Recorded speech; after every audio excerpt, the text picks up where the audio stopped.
정리 한번 해보겠습니다. 네. 공부라는 거는 전쟁하고 똑같다 생각하시면 좋을 것 같아요. 시험은 전쟁이다. 근데 정말 내가 전술 전략이 있어야 되거든요. 공부의 본질이라는 거는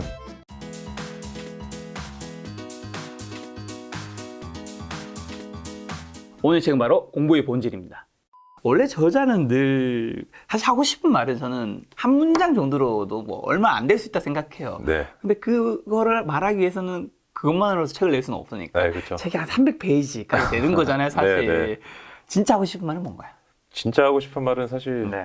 공부에 대해서 이제 우리가 굉장히 많은 짐을 좀 안기고 있죠. 그렇죠. 공부는 어떻게 해야 된다 이런 것들이 많이 있는데 맞아. 공부 되게 단순하거든요. 음. 공부라는 건 그냥 인생이 행복해지기 위한 수단에 불과해요.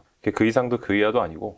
그래서 내가 중간 과정에서 그냥 한번 점수를 잘 받으면 네. 뭐 좋은 대학을 간다든지 좋은 네. 시험에 합격한다든지 그런 중간 과정에 불과한 거죠. 그래서 공부라는 거는 단적으로 점수만 잘 따면 돼요. 아, 점수. 네. 진짜 공부를 뭔가 너무 우리는 거창하게 생각할 수 거창하게 있는데 생각할 수 있죠. 이 점수, 합격하는 게 굉장히 중요하다. 너무 중요합니다. 아, 네.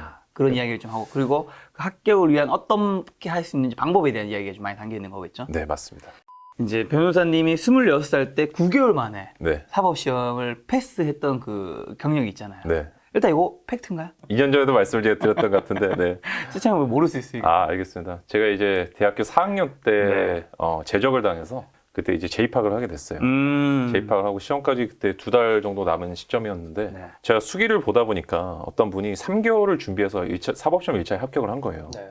근데 하루에 8시간 공부를 했대요. 제가 그래서 그 2배면 제가 이 기간을 절반으로 줄일 수 있지 않을까. 그냥 어차피 그 사람도 사람이고 저도 똑같은 사람이니까. 아. 그래서 제가 이제 8시간을 한 달 동안 공부하면 어느 정도 시간이 나오는지 제가 그러면 남은 시간 또 얼마나 하면 되는지 계산을 하니까 네. 하루에 최소 16시간을 공부를 하면 되겠더라고요. 그렇게 해서 제가 그때 3시간씩 자고 3, 4시간 뭐 많이 잘 때 4시간 정도 잤던 것 같아요. 3, 4시간 정도를 자면서 이제 한 달 반을 공부해서 합격을 하고 그다음에 이제 재입학을 했기 때문에 이제 군대를 또 가야 돼요. 제 재수생이어서. 그다음에 그해 기말고사 끝날 때까지는 네. 학교 공부를 했습니다. 왜냐하면 졸업이 확정이 돼야만 대학원 진학이 가능하고 군대에 입대하는 걸로 시험이 이제 시험 연기까지 이어질 수가 있어요.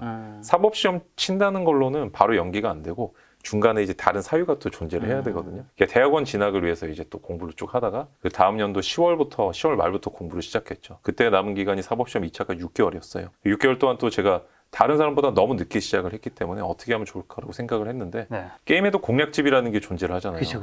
근데 이게 시험도 게임하고 똑같거든요. 게임도 단적으로 점수를 잘 받는 거예요. 그렇죠. 포인트를 많이 쌓는 거고 네. 그냥 수치라는 것들이 이제 성과라는 것들은 다 수치로 나오죠. 공부도 마찬가지거든요. 내가 무슨 짓을 했던 간에 모든 건 점수로서 결정되는 것이죠. 그래서 점수를 잘 따는 법은 결국에 게임과 똑같을 것이다. 그래서 공략집을 제가 다 모아서 한국, 일본 40년치 정도를 다 모았어요. 그래서 진짜 일본의 공포법 책들도 다 사보고 그렇게 하다 보니까 공통점이 있더라고요. 그래서 그것만을 제가 쭉 모아서 이제 공부를 해서 진짜 사법시험 2차 진짜 빨리 됐죠. 6개월 준비를 했었으니까. 1개월 반 동안 하루 16시간 공부하고 3시간 지침해서 사법시험 1차 합격, 그 다음에 2차 시험이 이제 7개월 만에 합격을 했는데 네.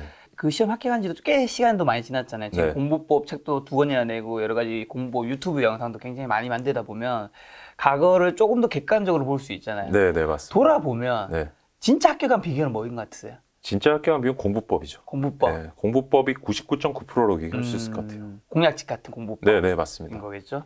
그리고 매일 3시간 자고 공부했던 방법이었잖아요. 네, 네. 자, 그럼 공략집은 우리가 추천해 줄 만한 건 알겠는데 매일 3시간 자고 공부하는 것도 솔직히 네. 추천하시는 편인지. 저는 이걸 하나 확인하고 싶은 게 3시간 자고 한다라는 게 의지에 문제가 있을 수도 있지만 어느 정도 체력이 됐기 때문에 가능한 부분도 분명히 저는 있다고 생각을 하는데 솔직히 맞습니다. 궁금해요. 이게 사실 옛날에 작가님 책 내신 거예요. 저기 잠을 잘 자야 된다고 쓰셨기 때문에 맞아요. 세 가지 같아요. 제가 이제 한 2가지 정도 말씀을 드리고 싶어요. 네. 제가 영상 올렸을 때 저희 네. 유튜브 채널 아버지께서 항상 피드백을 해주시는데 네. 그렇게 좀 죽는다. 그거 좀 사람들한테 얘기를 잘 해줘라. 네. 이런 얘기를 하시더라고요. 근데 이제 원래 연세가 또 드시다 보면은 네. 이제 본인의 기준에서 현재를 관점으로 생각할 수밖에 없는데 네. 공부하시는 분들이 대부분의 네. 많은 비율을 차지하시는 분들이 10대, 20대, 30대잖아요. 네. 이분들께 제가 드리고 싶은 말은 2가지예요. 자신의 상황에 맞게. 저는 제가 버틸 수 있는 시간이 3시간이었어요. 3시간 미만으로 잤을 때는 힘들더라고요. 이가 흔들리는 마치 제가 성불할 것 같은 느낌이 들었어요, 그때. 그 죽겠구나. 네. 그런 생각이 들었는데 그게 아니고 3시간을 자라는 의미가 아니라 내가 버틸 수 있는 최소 시간을 자는데 이건 어떻게 측정하냐면 좋아하는 일을 과연 안 자고 얼마만큼 할 수 있느냐고 생각해 보면 돼요. 네네. 내가 예를 들어서 미드 영드 보고 게임하는 거는 2-3시간 자면 된다. 이런 공부도 그렇게 해야 되는 거거든. 내가 단지 공부할 때 이런 핑계를 많이 대죠. 적게 자면은 그 머리로 하는 건데 이 몽롱한 상태로 공부가 될까? 그게 아니라 몽롱하니까 공부가 안 될까? 그러니까 많이 자자라고 회피를 하는 경향도 있는 것 같아요. 그렇죠, 그렇죠. 자기가 정말 진짜 뭔가를 해야 된다. 시간이 얼마 남지 않았는데 여기 네. 내 인생이 걸렸다고 하면은 잠이 중요한지 과연 아니면 내가 진짜 잠을 안 자서라도 목표를 달성하는 게 중요한지 이거는 여러분들의 가치관에 달린 문제인 것 같아요. 가치관과 각자에게 좀 적당한 시간도 다를 수 네, 있다. 시간이 다를 수 있죠. 지금 몇 시간 주무세요? 요즘 한 4시간씩 자는 것 같습니다. 잠이 6시간. 별로 많지 않았고 원래 좀 체력이 좋았다. 근데 제가 많이 잘 때는 12시간씩 자요. 누구나 많이 잘 때 가끔 그렇게 잘 때 있습니다. 어쨌든 평소에 4시간 잔다는 거잖아요. 5시간 정도 자죠. 네. 여기서 드러났어. 이제 하고 싶은 게 너무 많아요. 하고 싶은 게 많고 제가 사실 시간 관리를 기업에 강의를 하고 있고 네. 난 뭐 이제 시간 관리를 또 책을 또 이제 낼 예정이지만 네. 핵심이 뭐냐 이런 식으로 물어보면은 네. 저는 항상 대답은 똑같아요. 적게 자면 되지 않냐.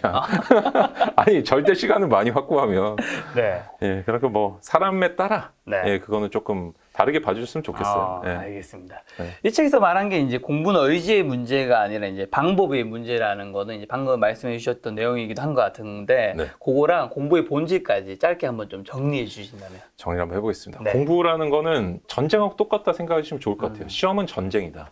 시험에 나갔을 때 내가 이제 목숨을 이제 잃게 되죠. 만약에 내가 제대로 안 나갔을 때. 그쵸. 근데 내가 의지 하나만을 가지고 내가 어떤 진짜 우리나라가 어떤 침략을 받았어요. 네. 그때 내가 아무런 군사훈련을 받지 않은 상태에서 진짜 나는 우리나라를 지키겠다는 의지 너무 좋죠. 훌륭하지만 그렇게 뛰어나가면 바로 죽을 거예요. 근데 정말 내가 전술 전략이 있어야 되거든요. 공부의 본질이라는 거는 내가 공부를 할 때 경건하게 진짜 공부라는 거 어떻게 대해야겠어라는 마음가짐에 대한 게 아니라 철저하게 매뉴얼적인 방법적인 부분을 얘기를 하는 거예요. 지침에 가깝다고 할 수가 있죠. 어떤 상황에서 어떤 행동을 해야 생존 전략으로 가장 적합하다. 확률이 가장 높아진다라는 걸 제시를 하는 거고 네. 제 공부법이 최고라고 할 수는 없어요. 근데 저는 최고의 공부법들만을 모아서 따라했고 그다음에 제가 옛날 공부를 하던 때부터 지금까지의 어떤 취미 습관 같은 것들이 뭘 모으고 정리하는 거예요. 그때도 제가 한국, 일본 네. 진짜 공부 잘하는 사람들 걸 모았다면 현재 변호사가 되고 나서는 공법 채널을 운영하면서는 이제 더 미국이라든지 유럽 이런 부분까지 시야를 많이 넓혔죠. 작가님 쓰신 책들도 다 읽어봤고 네.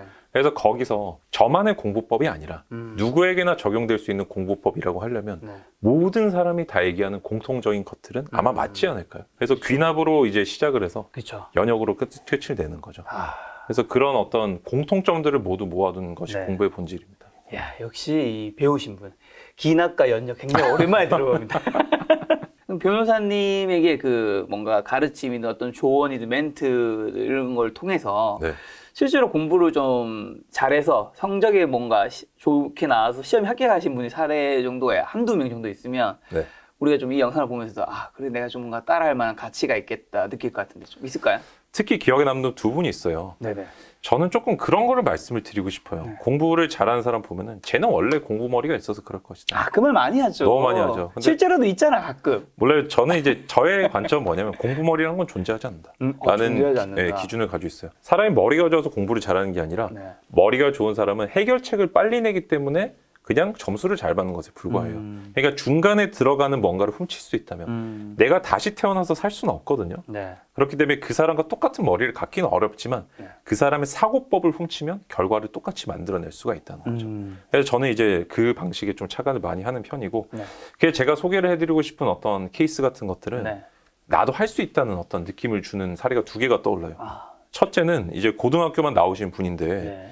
이분이 이제 뒤늦게 어떤 자격증 시험을 좀 따고 싶으시다는 거예요. 그래가지고 저한테 이제 공부를 제가 1대1로 가르쳐 드렸어요. 그래서 지금 직업을 새로 갖게 되셨어요. 새로 갖게 되셨는데 자격증을 2달 사이에 3개를 따신 거예요.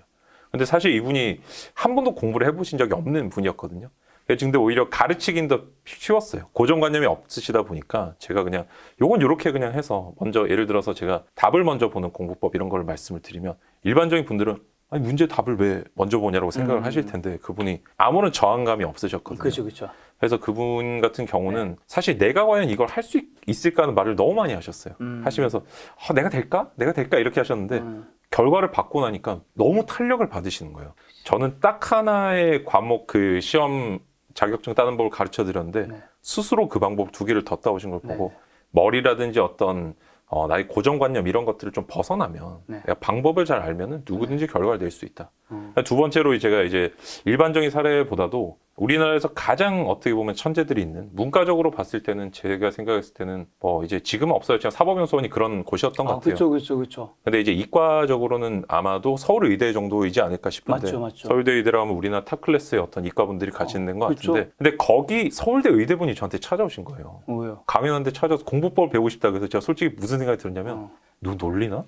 약간 그 생각이 처음에 들었어요. 그 생각이 좀 들었어요. 왜냐면 내가 배워야 되는 거 아닌가? 솔직히 그 생각이 들어요. 왜냐면 제가 사실 수능을 전 2번이나 망했기 때문에 내가 과연 이 사람을 가르칠 수 있을까 생각을 했었는데 그때 2년 전이었거든요. 네네. 2년 전이었고 그런데 지금에야 제가 이제 수능 기출 다 풀어보고 네네. 시중에 나와 있는 공간대 모든 기출 다 풀어보고 저의 공부법들을 어느 정도 검증을 해냈다면 근데 그 당시는 저도 이제 그런 불안함이 있었는데 근데 이분이 사실 알고 보니까 뭐냐면은 군 위탁이라고 그래서 군대에서 이제 의대 위탁을 해서 교육을 시킨 제도가 있어요. 그러니까 이분은 군인인 거죠. 공부와는 사실 조금 어떻게 보면 관련이 없는 삶을 사셨을 수도 있잖아요. 근데 1등을 하신 거예요. 서울대 의대에서. 그러니까 말하자면 원래 서울대 의대에 진짜 머리 내지는 실력으로 들어오신 분들과 경쟁을 해서 군 위탁분이 1등을 하신 거예요. 그것도 여러 번. 제가 공부법을 이제 그때 너무너무 뿌듯했어요. 노력하면 된다라는 어떤 추상적인 구호보다 방법이 너무 중요하구나. 어떻게 보면 머리로 진짜 순수하게 퓨어 천재들이 경쟁하는 리그에서 공부법으로 내가 증명했다. 물론 이분이 머리가 좋을 수도 있을 거고 제가 몰랐던 부분이 있겠지만 네. 그때 전 굉장히 큰 고무를 받았고 이분이 이제 저한테 그래서 고맙다고 술도 사주고 같이 이제 개인적으로도 친하게 됐는데 네. 전 그 사례가 참 기억에 많이 남습니다. 야. 그래서 할 수 있다는 자신감 어떤 자신감들이 객관적으로 좀 근거가 지어지면은 나도 이제 그 기운을 얻을 수가 있잖아요. 그래서 이걸 좀 말씀 한번 드리고 싶었어요. 자, 그럼 공부 잘하는 분들 워낙 많이 만나보셨으니까. 네, 너무 많이 봤죠. 자, 공부 잘하는 분들의 가장 큰 공통점은 뭐인 것 같아요? 아까 전에 한 가지 공통점 어쨌든 뭔가 해결책 같은 게 있다는 얘기는 해주셨는데 네네, 또 맞아요. 다른 것들. 두 가지죠. 방금 말씀하신 것처럼 문제 해결에 대한 그러니까 솔루션을 내는 법을 처음부터 잘 알든 누구에게 배웠든 기가 막히게 잘 알아요. 이런 것들 우리는 공부 머리라고 표현을 하지만 저는 그게 너무 천부적인 느낌이라서 싫어해요. 그런 것보다 배우면 다 누구나 가능하기 때문에. 그죠? 수학을 몰라도 공식을 알면 풀 수 있게 되잖아요. 내가 뭔가 시험에서 점수를 잘 받는 공식을 알고 있는 사람, 배운 사람이 있는 거죠. 일단 그런 공통점을 누구나 가지고 있고요. 두 번째 공통점은 어떤 인내력이 진짜 장난이 아니에요. 그렇죠. 인내력이. 일단 앉아야 뭘 할 거야. 앉아야 뭐라고. 사실 공부라는 거는 다이어트랑 똑같거든요. 네네. 다이어트랑 같기 때문에 네. 내가 이렇게 방법을 잘 알아도 버틸 수 있는 나의 어떤 인내가 있어야 돼요. 네네. 내가 살을 뺄 때 처음에 당장 오늘 하루에 5kg씩 빠지진 않겠죠. 그렇죠. 내 식단, 그다음에 식이랑 그다음에 운동이 이제 적절하게 더해지면 살이 빠지고 그럴 텐데 이분들은 공부는 재미가 없잖아요. 재미가 없죠. 공부가 재밌다고 하는 저는 분은 거의 못 본 것 같은데 그 재미없는 거를 계속 반복을 해요. 사실 기억의 정착이라는 건 이따 또 설명드릴 기회가 있겠지만 네. 반복에 달려 있거든요. 그 주기를 얼마만큼 잡고 시기 타이밍이 되게 중요한 건데 이 부분에 특화된 분들이요. 그러니까 내가 어떤 나에게 다가오는 나를 좀 유혹하는 요소들을 멀리할 수 있고 그렇죠. 다이어트를 하는데 피자가 배달이 됐어요. 이걸 안 먹을 수 있는 분들이고 네. 애초에 시키지 않는 분들이고 상황을 정리를 잘해요. 인내력이 정말 장난 아니에요. 해결책과 인내력이 높은 분들이다. 네. 자, 그러면 그 반대 측면에 참 많은 시험이 있지만 안타깝게도 장수생이 되는 분들이 있단 말이에요. 네. 그분들을 굉장히 또 많이 만나보셨을 텐데 왜냐하면 합격생보다는 합격을 못한 분들을 훨씬 더 많이 만나면서 도와준 거니까 네. 그 이유는 뭘까요? 왜 장수생이 될까요, 점차? 일반적으로 이제 영상 보시면 이렇게 생각할 것 같아요. 나는 인내력이 없어서 안 되나 보다. 공부 머리가 없어서 안 되나 보다. 그게 역은 성립하지 않잖아요. 그게 아니라 이분들이 공부가 이제 장수생이 되는 분들은 특징이 되게 다양한데 이제 서양하고 우리나라랑 일본이 이렇게 비교를 했을 때 우리나라에서 장수생이 많이 되는 분들이 일본하고 되게 비슷한데 지식을 입력하는 부분이 있죠. 내가 점수가 안 나오면 책을 덜 받거나 인강을 안 들었다고 생각하는 게 가장 큰 공통점이에요. 맞아. 예, 사실은 내가 어떤 출력적인 부분이나 환경적인 부분에 문제가 있음에도 불구하고 그냥 인강을 안 들어서 그런가 봐. 공부를 열심히 안 했다는 거를 마치 요즘엔 거의 강의나 인강을 안 들어서 그렇다고 바꿔서 생각을 하는 경향이 있죠.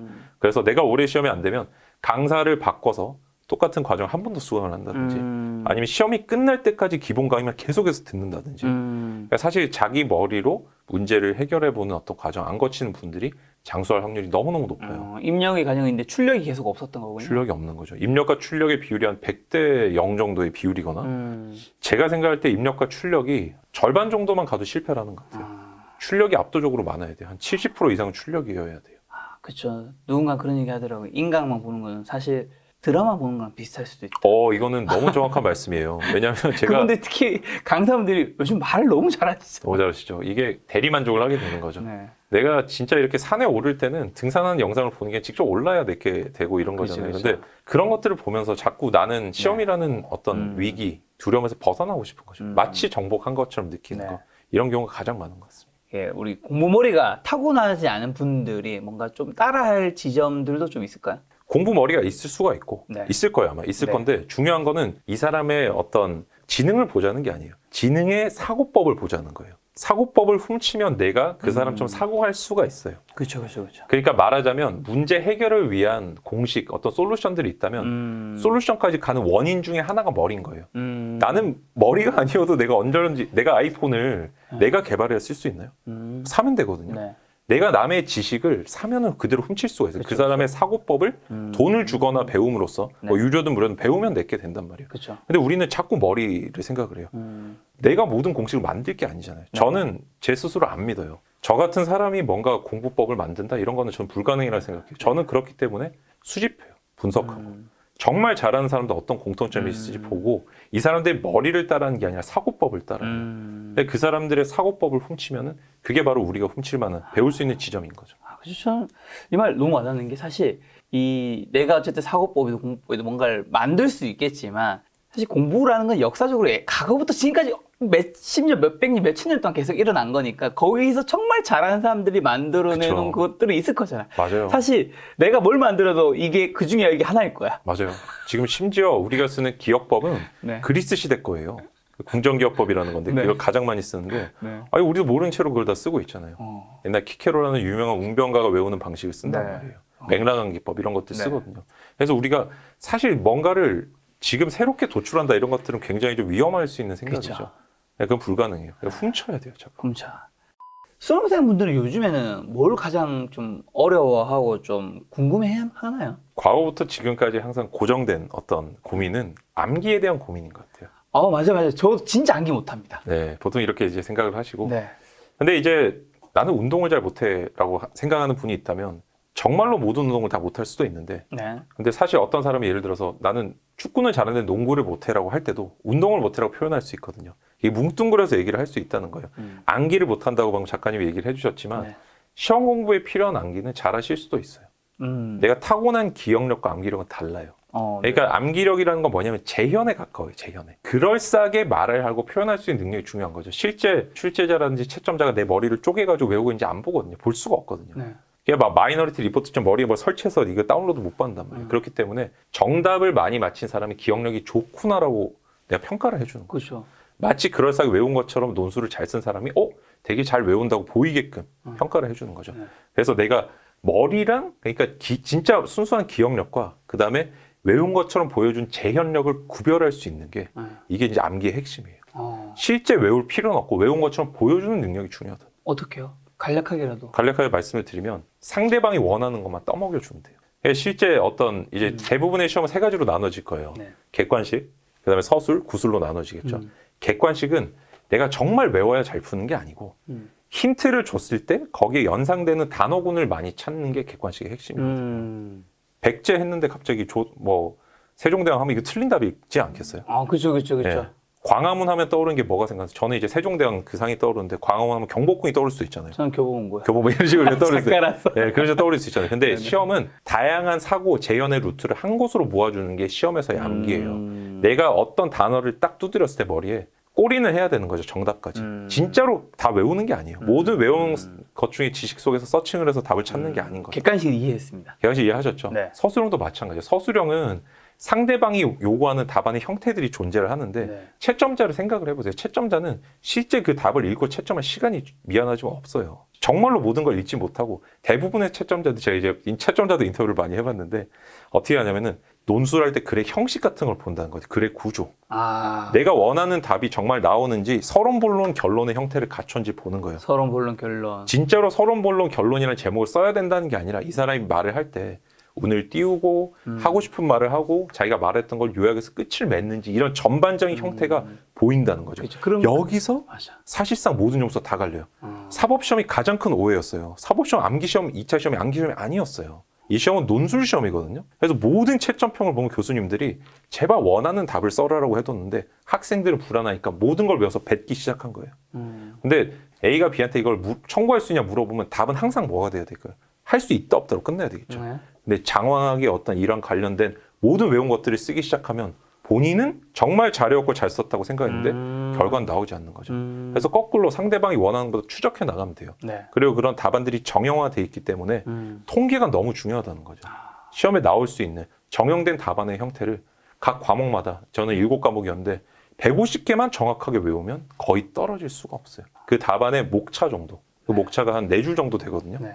내가 책을 14권을 이제 기본으로 외워야 되는데 1500페이지짜리 14권을 외우는 것과 4줄씩 150개를 외우는 거는 이건 600줄만 외우면 되는데 1500페이지짜리 14권 어떻게 외워요? 그렇죠. 접근법이 다른 거죠. 그래서 사실 서술형은 통계예요. 예, 여기에 나와 있는 표본들이 너무나 많기 때문에 네. 상대방이 원하는 형태를 갖추는 게 중요하고 형태를 갖춘 이의 모양을 다듬어 나가는 거죠. 이해됐습니다. 자, 마지막 그럼 구술은? 구술도 마찬가지. 구술은 만족이거든요. 만족? 예, 구술에서 왜 태도 같은 것들 많이 보는지 아세요? 특히 뭐 입사를 할 때라든지 구술 시험은 이 사람이 내가 원하는 답을 말하는 어떤 결과물뿐만 아니라 그다음에 사실 논술도 글씨가 너무 지저분하면은 조금 득점 포인트는 안 된다고 얘기를 해요. 맞아. 근데 구술은 이 태도가 너무 중요하죠. 말을 전달하는 거. 결국에 모든 시험은 상대방을 만족시키는 거거든요. 만족시키는 거기 때문에 내가 예를 들어서 어떤 상대한테 정말 건방진 태도로 막 얘기를 하고 이렇다고 한다면은 정말 창의와 어떤 개성만을 존중하는 회사면 이게 가점이 될 수도 있겠지만 정말 우리 회사는 어떤 격식이라든지 시스템을 중시한다. 조직의 어떤 융화를 중시한다 이러면 이분은 가점을 받기는 어려울 거예요. 잡스가 합격하긴 힘들다는 잡스가 의미죠. 삼성의 어떤 삼성이라고 특정을 해서 좀 그런데 우리나라의 대부분의 기업은 잡스는 아마 합격이 힘들 것 같아요. 본인이 이제 회사를 만들어서 글로벌 기업에 CEO 될 수 있지만 지원될 수 있죠. 잡스 다른 느낌이죠. 그러니까 상대방을 충족시키는 포인트가 뭔지를 많이 봐야 되고 이게 굉장히 실시간적으로 유동적으로 움직인다는 거죠. 이 채점관이 어떤 걸 좋아할 것인지 이런 것들을 분석을 많이 해야 되고 공통적으로 이 회사에서 원하는 요소들이 있을 거예요. 아니, 이 회사에 들어가고 싶다 그러면서 이 회사 홈페이지도 안 찾아보는 저는 면접 준비생들을 보면은 답답하죠. 정말 아니 상대방을 충족시키려는 어떤 나의 그 욕구가 있는 건지 이게 너무 궁금해요. 내가 면접이라는 모든 시험은 상대방을 충족시킨 거예요. 상대방의 기준에 내가 눈에 들어가는 거거든요. 합격이라는 거는 상대방이 설정한 기준, 격에 내가 맞춰주는 거예요. 근데 내가 그거는 결국에 니즈거든요. 상대방의 요구인데 상대방의 요구가 뭔지를 파악하지 않고 내가 여기를 뛰어든다? 이런 것들은 상당히 위험한 거죠. 너무 설명이 명쾌해서 근데 객관식은 어떻게 보면 좀 연관 검색어가 좀 떠오르는 것 같고 맞아. 너무 중요해요. 연관 검색. 연관 검색어를 통해서 우리가 하면 좀 쉬우니까 동해, 맞아요. 양양하면 서핑 뭐 이런 맞아요. 것처럼 주관식과 그 서술형과 구술식은 둘 다 어떻게 보면 태도를 좀 볼 수 있는 맞아요. 그 태도가 글에서는 그 맥락과 서론, 변론, 결론에 이제 글씨체도 중요합니다. 그렇죠. 집중은 노력이 아니라 기술이라고 하셨어요. 네. 좀 어떤 기술을 알아야 될까요? 그럼 집중에서는? 앞에 물통이 이렇게 있잖아요. 저희가 지금 이제 평판이거든요, 밑에. 이렇게 평평한 데다 물을 흘리면 아마 이렇게 쭉 내려갈 거예요. 근데 우리가 집중을 이렇게 생각하시는 분들이 있어요. 물을 어떻게 하면은 딴 데로 안 새게 한 곳에 흘릴 수 있을까? 이거는 망한 거예요. 집중력이라는 게 존재하지 않는다는 걸 먼저 좀 아시면 좋겠어요. 존재하지 않는다고요? 집중이라는 건 존재하지 않는다. 실제 내가 정신을 한 곳으로 모으긴 너무 힘들다는 거죠. 그게 아니라 쉽게 이거 물을 한 곳으로 흘리는 방법이 있어요. 얘를 꺾으면 돼요. 물이 아니라 물이 흘러가는 길을 잘 만드는 게 중요해요. 내가 집중을 컨트롤하려고 하는 게 아니라 집중을 둘러싼 환경을 컨트롤하는 게 집중을 제어할 수 있는 방법인 거죠.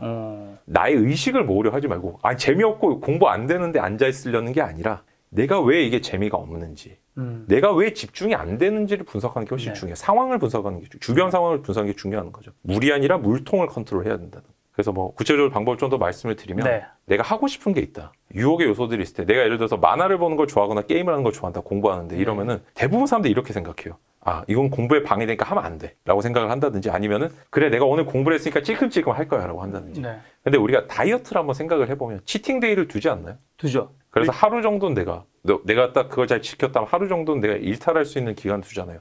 왜 그러냐? 인간의 욕구라는 거는 결국에 본능하고 이성으로 나눠질 수밖에 없어요. 공부는 이성에 가깝죠. 근데 본능을 충족을 못 시키면은 얘가 자꾸 올라온단 말이에요. 그래서 하루 정도 또는 일정한 시간을 잡아서 네. 걔를 완전히 만족시킬 수 있는 어떤 그런 시간이 필요해요. 그래서 내가 기본적으로는 공부보다 재밌는 것들을 제거하는 게 중요하죠. 이걸 충족시킴으로써. 네. 이게 첫 번째 이제 집중의 기술이고요. 두 번째 수험생 분들이 이제 또 집중이 안 된 이유 중에 하나는 인풋에 너무 치중해서 그래요. 그래서 인풋과 아웃풋의 비율도 집중의 요소라는 걸 반드시 기억했으면 좋겠어요. 내가 줄창 강의만 듣고 그냥 인강만 듣고 책만 보면은 네. 집중이 안 될 수밖에 없어요. 이때는 빨리 전환하는 게 필요해요. 다른 과목을 보거나 다른 어떤 내가 문제집을 빨리 본다든지. 근데 이제 고정관념들이 나를 방해하기 시작하죠.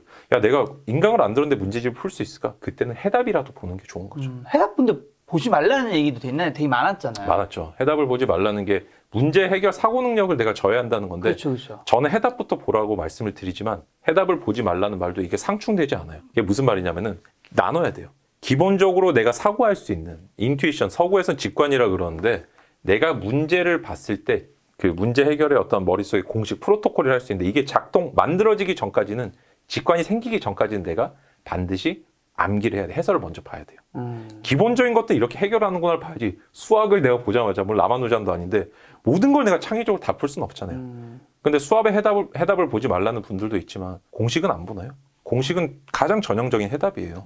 다만 그게 앞에 실려 있을 때는 개념이 있고 뒤에 실려 있으면 해답이 될 뿐이에요. 그러니까 우리가 해답을 보지 말라고 할 때 형식을 보지 말고 이유를 알아야 돼. 이게 본질적인 부분인데 내가 어느 정도 사고가 쌓였을 때는 어느 정도 문제를 풀 수 있는 기본적인 스킬이 탑재가 됐을 때는 이때부터는 출력을 많이 하라는 거예요. 해답을 보지 말고 스스로 출력을 해야만 내가 이게 문제풀이의 어떤 실력이 늘어난다는 거고 그런 출력을 할 수 있는 기본 지식이 쌓이기 전에 외워야 돼요. 그러면 초기 중계는 해답을 보고 맞아요. 예. 그다음에 마지막에는 안 보는 약간 해답을 보는 시기가 좀 다르군요. 그렇죠.